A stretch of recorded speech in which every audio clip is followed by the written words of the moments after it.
asalaamaaleykum mbokk yi amaan nañ mbégte lool tey ci àjjuma dikkaat yéen ci xibaaru météo yi fi ñu tàmbalee nag mooy ci poussière bi parce que poussière bi temps yi ubbalee na réew mi bu baax a baax poussière boobu na xaw a wàññi gis-gis bi bu baax surtout ci bët gànnaar réew mi côté Podor Ndar ba côté Bakel mën a wàcc ba côté Tambacounda ba côté Ndakaaru sax poussière boobu ñu ngi ko fi am ci fan yi maanaam nañ koy continuer ba tey ci weekend bi li gën a fees nag mooy tàngaay bi moom wàññeeku na naam ci côté géej gi mais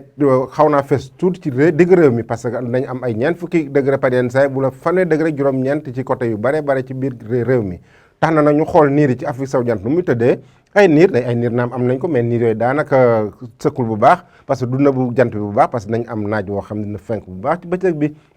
ba tax na bëccëg bi maanaam tàngaayu guddi gi jëm ci fajar gi nu muy demee tàngaay bi kat fañ koy maanaam seddaay bi fañ koy amee mooy diggante Ndakaaru ak Mbuur ak côté Podor tam na am seddaay boo xam dina xaw a fës lool li ci des lépp ay ñaar fukki degré lu demal xaw naa sedd mais sedd bi fësul bu baax ci digg réew mi lu mel ni Kaolack côté Fatick côté Kaffrine foofu na am ñaar fukki degré benn ak ñaar fukki degré ñett sax mooy gën a fës maanaam fële ca Kaolack foofu mooy gën a tàng suuti ci bëccëg bi ay ñaar fukki degré ñu am ko fële ca Tambacounda Kédougou naka noonu ñaar fukki degré ñaar ñu am ko fële ca Bakel Matam am fukki degré ak juróom-ñeent fukki degré ak juróom-ñett ñu am ko fële ca Podor bu ñu demee ci samedi gi nag mu tëddee samedi ñaar fukki fan ak ñett ci weeru janvier tàngaayu bëccëg bi kat mu ngi gën a tuuti Ndakaaru comme ni ñu koy amee ci fan yëpp parce que am ñaar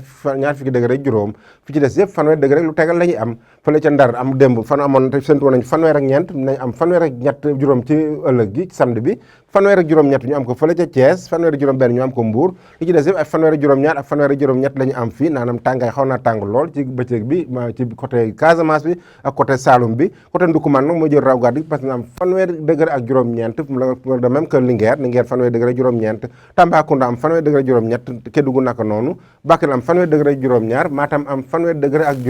juróom-benn donc mbokk yi comme ni ñu koy defee par ajuma nañ def ab taxaw seetlu xool tàngaayu bëccëg bi nu mu demee mais tey ji ñu xool ci Ndakaaru wala xoolee ren kat tàngaay bi xaw naa yéex seddaay bi xaw naa yéex a tëdd bu baax parce que bëccëg bi ñi amoon ci mois de décembre bi maanaam 1er décembre ba 20 janvier maanaam bëccëg bi nu muy demee ci Ndakaaru loolu lañ leen di mandargaal nii wala xoolee mois de décembre bi kat maanaam lu xonq li mooy méngale tàngaay seddaay bu la tàngaay maanaam température yi nga xam ne dañ koy am bëccëg bi Ndakaaru boo leen xoolee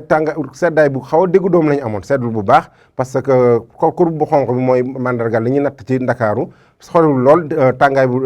température diggu doomu dafa xaw na yemamaay bi ñu demee ba ci côté janvier bi kat bëccëg bi xawoon naa tàng tuuti parce que lu mel ni 6 janvier xawoon naa yéeg loolu mais à partir de 10 janvier xawoon naa commencé sedd tuuti Ndakaaru seddaay bi xawoon na fës loolu diggante 10 janvier 14 janvier ba côté 20 janvier maanaam tey ak ëllëg xaw nañoo xool ni bëccëg bi xawoon naa yéeg tuuti température yi donc loolu day dëggal rek ni seddaay bi xaw naa yéex a ñëw tuuti ci mois de décembre bi mais depuis mois de janvier seddaay bi xaw na commencé nañ koo gis tuuti parce que commencé na température commencé na wàcc donc loolu pour jox leen tuuti tegtal rek ci maanaam température nu mu tëddee fii ci Ndakaaru donc mbokk lañ loolu la ñu amoon leen ko jox leen dox di daje ba